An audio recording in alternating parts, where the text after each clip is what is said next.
Hi, welcome to Lake of the Pines Living Facebook. I'm CJ Jenkins from Century 21 Cornerstone.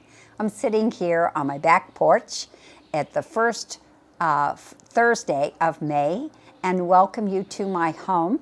And I thought today's show would be very interesting because we don't usually do this at Lake of the Pines Living Facebook, but we're just going to have a chat today about really what is happening in the market. Well, we all feel that pinch when we go to the gas tank filling. And, you know, my car was $100 in my gas tank, which was just shocking. We also feel that pinch when we're at the grocery store and for lots of other services. So and people are concerned and they're confused about the housing market and how does inflation affect the housing market. Well, I have watched a number of different economists who are looking at this same question. And I also have my own personal feel about what's happening with the market. And so we are experiencing inflation. And with that, inflation in the housing, how does that work together? And one of the things that we're noticing is that as the inflation goes up, it is not going to affect our housing prices. Now you may say, oh, CJ, that doesn't work. How can you tell me that? Aren't they going to go down? Is the bubble going to pop? Well, first off, there's no bubble. The experience that we had in my first few years of real estate is not going to happen again. And the reason why, it happened for a different reason. That housing bubble that popped in 2006, 2007, 2008 was all based on the fact that many people bought homes that were really not worthy to purchase those homes, and they got loans that they could not afford, and it really plummeted our market downward. That was a tough time to be in real estate. Those were my first few years of real estate. We're not going to see a lot of short sales. We're not going to see a lot of foreclosures. In fact, if someone is buying a second home today, it is really tough to get the financing for a second home, and the interest rate is much higher because some of those houses when the bubble popped were second homes and vacation homes, and of course people let them go first, going back to the bank before their primary home. But let's get back to the reason why. I'm going to give you a visual here. I love that I saved this. You know, every day I do a sheet of what's on the market. I put my business card on the bottom. And this was in April 2020. This was exactly 2 years ago. And how many homes were for sale at Lake of the Pines? If we use Lake of the Pines as its own ecosystem, there were 37 homes for sale. These are all different price brackets. And of course, the lowest price home then was $365,000. We don't see a home in the $300,000 range anymore. And it went to a $2,475,000 lakefront. So 37 homes for sale 2 years ago. Today at Lake of the Pines, we have 9 actives. 9 homes up for grabs 2 years later. Look at the difference.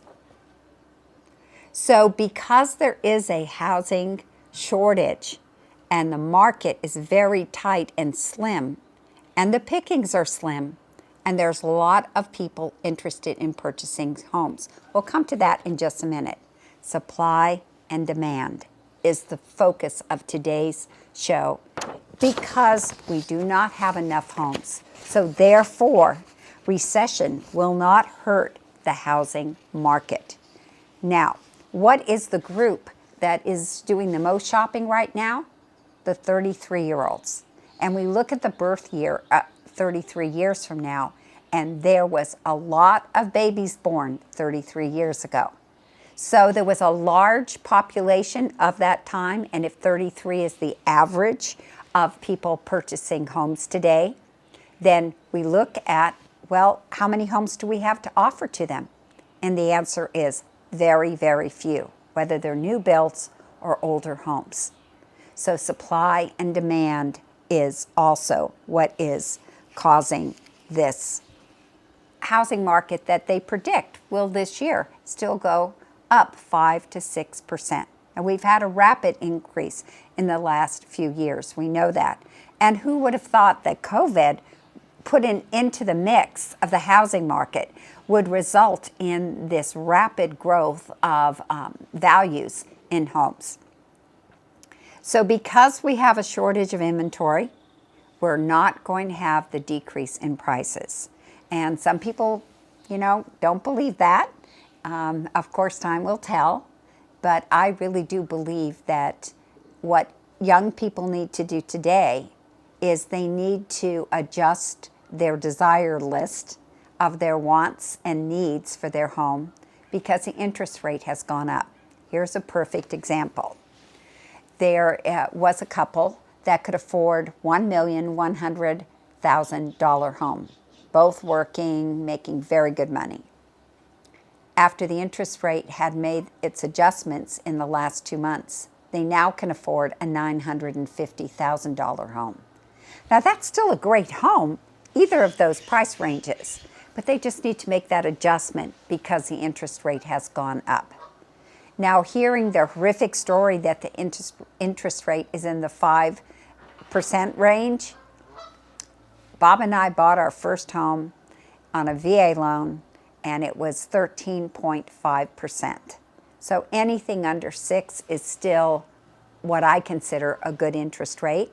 You just have to keep up with your lenders and your real estate agent who knows what you can afford, and then see what your affordability is with today's interest rate. Now, when you're writing an offer on a home, you're going to be competing against a lot of other people because of this shortage of inventory. So it's always wise to ask your agent, what is the percent of the sold homes that are selling? What is the percent from the list price to the selling price? And if the house is priced at $800,000, are you going to come in at 95% of $800,000? Are you going to come in at 100% of $800,000? And is that $800,000 offer on an $800,000 home going to be enough for you to get the home? The average in Auburn, this is in the downtown area of Auburn, the average in the last 6 months of sales is 102% of the list price. So if it was 800, it would be 2% more, would be 16,000. So in order for that home to sell or for that buyer to get that home, it would be at least the minimum of 816,000. So do your homework, ask your agent, and a local agent is going to really know the market much better than somebody who's using stats from Zillow and Realtor.com from afar. The geese are making a lot of noise back there. I hope you can hear them. Okay, so let's say you have written an offer and you come in at 102% and you don't get the home. And let's say they don't even give you a counter, and you could be upset that you didn't get a chance to go back and forth and back and forth. Back and forth and back and forth is not happening today. You have to come out with your best shot at the beginning, and that's sometimes hard to know what that is. But the back and forth scenario is not happening, because let's think that I have 6 offers on a home, and 2 of them are the superior offers, much higher than all the others. It is most likely that that agent is not going to counter the other 4 offers, nor the seller. They're just going to work with the 2 very best to do a seller multiple counter offer.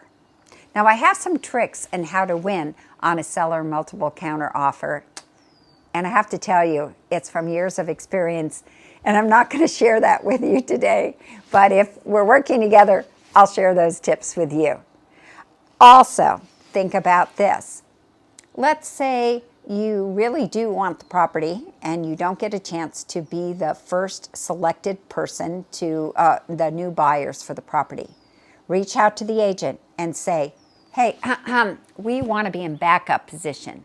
Let us be in backup.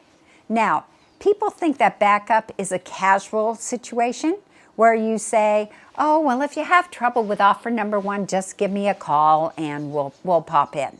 No, no, no.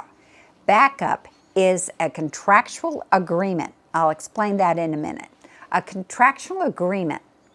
And that's a big deal, okay? Because if something happens to offer number one, by the way, 1 out of 4 escrows fail.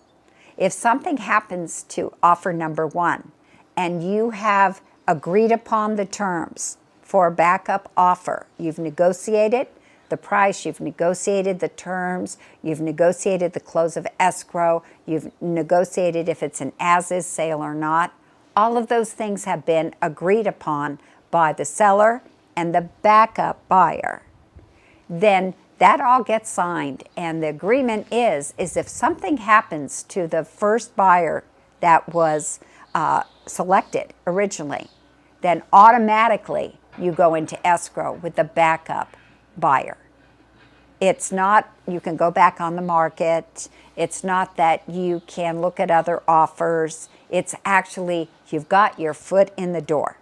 Now, what is the cost to the buyer to be in backup position? Nothing. No monies are exchanged. It's just a little bit more time of doing the paperwork and the negotiating. So it doesn't hurt for you to be in backup position. Now, I always say to my folks, if we're in backup, don't start getting excited about getting the house and figuring out which rugs fit in which bathroom or what piece of art fits on what wall, because it may not happen. It's 1 out of 6, which is the average that I've found out recently. So keep your distance, emotionally distant, but knowing that you have a possibility in having your foot in the door is a nice feeling. What can you do now when you're in backup position? Can you still go shopping for other homes? Heck yes! You can go look at homes. You can go to open houses. You can still be looking every morning and look at other homes. And as soon as you find another home, of course, it is correct to put in writing to the listing agent that we have found another home and we're no longer interested in this home and we're no longer in backup position. But what the heck? Try backup position. So that's one of the ideas there. So the other thing is this. Think about the market. It doesn't matter what the market is like, the real estate market. If you have a population like at Lake of the Pines, we have 50% seniors. If life changes and you need to move closer to your parents, or you need to have your parent who's the homeowner move closer to you in the flatlands in the city where you're living, then what happens is it doesn't really matter how high the market is. Even if the market is low, it doesn't matter. Life changes and the home needs to be sold. So please stay with me for the next couple of months. Let's see what happens the rest of this year to see if my prediction is the case, that we are not going to be hurt in the housing market by the time when we go into a recessionary period, that we still have plenty of people who are looking for homes, and those homes are desirable. Young people might have to change their parameters of what they can afford because the interest rate has gone up.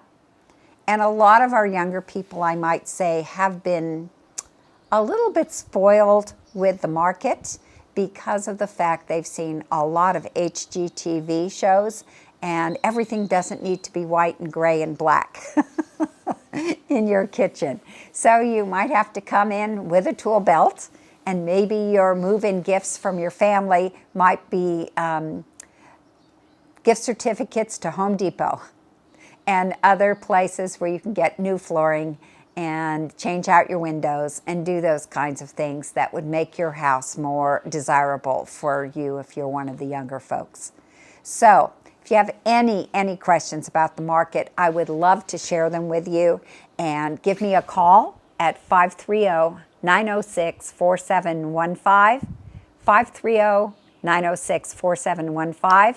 I thank you so much for joining us at Lake of the Pines Living Facebook, and I look forward to seeing you this spring or summer, whether it be at an open house or whether I'm running around the lake. or are swimming laps in the pool, just stop and say, "Hi, CJ, how are you doing?" All right, thank you so much. Bye-bye.